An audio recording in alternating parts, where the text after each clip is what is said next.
Hello friends, मैं सुनीता शर्मा गृहिणी channel पर आप सबका स्वागत करती हूँ। फ्रेंड्स, अगर आपको कम मेहनत में कम सामान में टेस्टी चीज़ खानी है तो ये वीडियो आपके लिए है, क्योंकि आज मैं आप लोगों के लिए लेकर आई हूँ एक ऐसी मिठाई जो दिखने में जितनी सुंदर है, खाने में उतनी ही ज़्यादा टेस्टी और बनाने में उससे ज़्यादा आसान। तो चलिए बनाते हैं। आज की ये जो रेसिपी है मैंने बची हुई चीज़ों से बनाई है। जब भी हम कोई मिठाई बनाते हैं या कोई रेसिपी बनाते हैं तो सामान बच जाते हैं ना, बस उन्हीं बची हुई चीज़ों से बनाई है। तो ये सुपर टेस्टी, सुपर इजी, रस भरी ये ब्रेड की मिठाई बनाने के लिए सबसे पहले हम चाशनी तैयार कर लेते हैं। तो 1 कप और कटोरी सेट कर लें और उसी के नाप से आप 1 कप चीनी ले लें और आधा कप उसमें पानी डालकर इसे बॉईल होने दें। गैस की फ्लेम मीडियम टू हाई रहेगी और इसकी हमें चाशनी बनानी है। अच्छा, अब हम जो चाशनी बनाएंगे वो बहुत ज़्यादा गाढ़ी भी नहीं होगी और बहुत ज़्यादा पतली भी नहीं होगी, बस चिपचिपी रहनी चाहिए और चीनी अच्छे से घुल जानी चाहिए। ऐसी चाशनी हमें तैयार करनी है। तो चीनी यहाँ पर घुल गई है। अब मैं इसमें 2 इलायची को कूट कर डाल देती हूँ, इससे बढ़िया सी खुशबू आएगी। आपके पास पाउडर हो तो वो भी डाल सकते हैं, पर इलायची को हमेशा फ्रेश कूट कर डालेंगे तो उसकी जो खुशबू होगी और उसका जो टेस्ट होगा वो बहुत ही अलग आता है। चीनी घुलने के बाद लगभग 1.5 मिनट तक हमें इसे और पकाना है।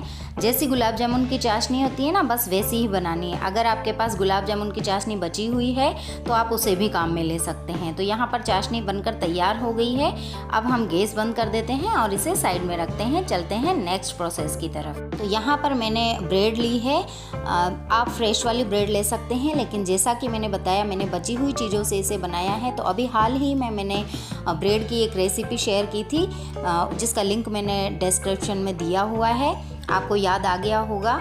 तो उसी से जो ये बचा हुआ पार्ट था, इस तरह से मैंने इसको काट कर निकाल लिया था और ये जो बचा हुआ पार्ट था इसके मैंने साइड से कोने कट कर लिए थे और बाकी बचे हुए पार्ट का मैंने ब्रेड क्रम्ब तैयार कर लिया था। और इस तरह से देखिए ये कोने हमने निकाल लिए हैं।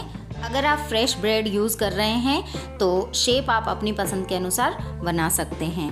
तो ये ट्रायंगल शेप में निकले हैं। मैंने क्या किया था, इनको 1 दिन के लिए फ्रिज में ऐसे ही खुला रख दिया था, तो ये थोड़े से क्रंची हो गए हैं। आप ऐसे भी कर सकते हैं और डायरेक्ट इनको यूज़ भी कर सकते हैं। तो अब हमें इन्हें फ्राई करना है। एक कढ़ाई में या पैन में हमें घी ले लेना है। आप इसे ऑयल में भी फ्राई कर सकते हैं। सेलो फ्राई करना है कुछ ही सेकंड के लिए, मतलब हमें इन्हें क्रंची होने तक फ्राई करना है। अगर आप फ्रेश ब्रेड यूज़ कर रहे हैं तो थोड़ा सा ज़्यादा देर के लिए इसे फ्राई करना है, और अगर आप इस तरह से ब्रेड यूज़ कर रहे हैं तो आपको कुछ ही सेकंड में ये क्रंची पीस तैयार मिलेंगे।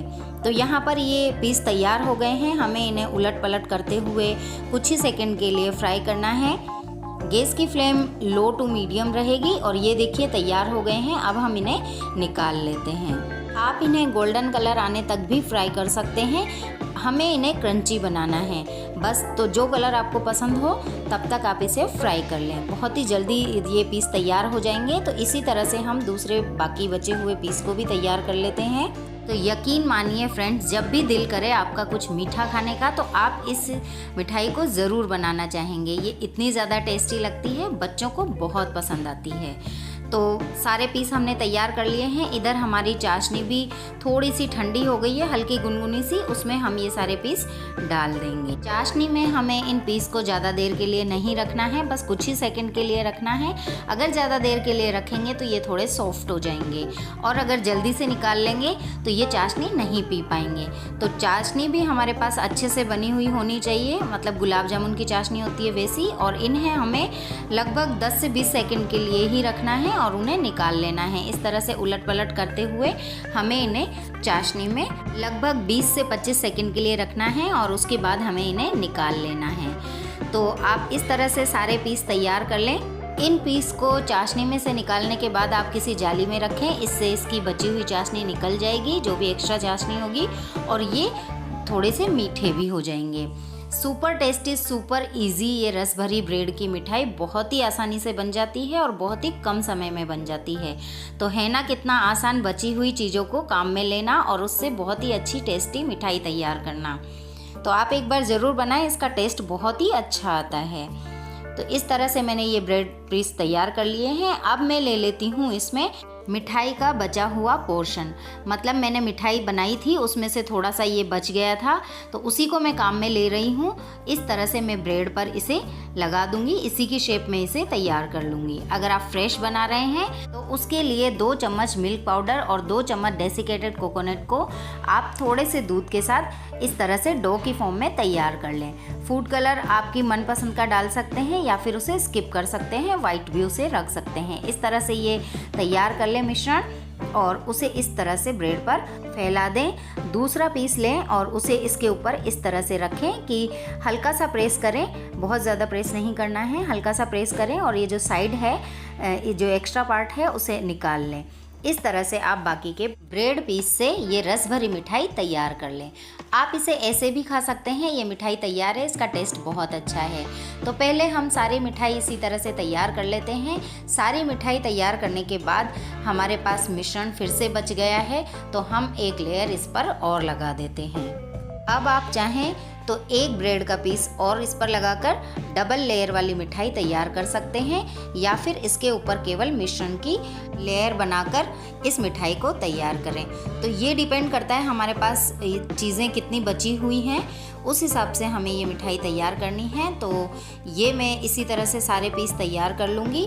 तो इस तरह से घर में बचे हुए सामानों से हमने ये टेस्टी मिठाई तैयार की है ना। कितना आसानी से बनाना, कोई भी बना सकता है। आप बच्चों को दे दीजिए, ये काम फटाफट से कर देंगे और उन्हें ये मिठाई तैयार करने में बहुत मज़ा आएगा, वो काफ़ी एंजॉय करेंगे।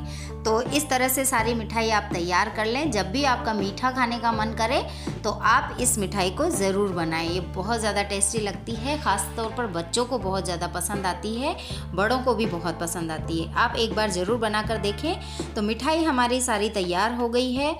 अब बारी आती है इसके गार्निशिंग की। तो आप अपनी मनपसंद के ड्राई फ्रूट्स इस पर लगा सकते हैं, सिल्वर पेपर इस पर लगा सकते हैं, या फिर आप इसे इस तरह प्लेन भी रख सकते हैं।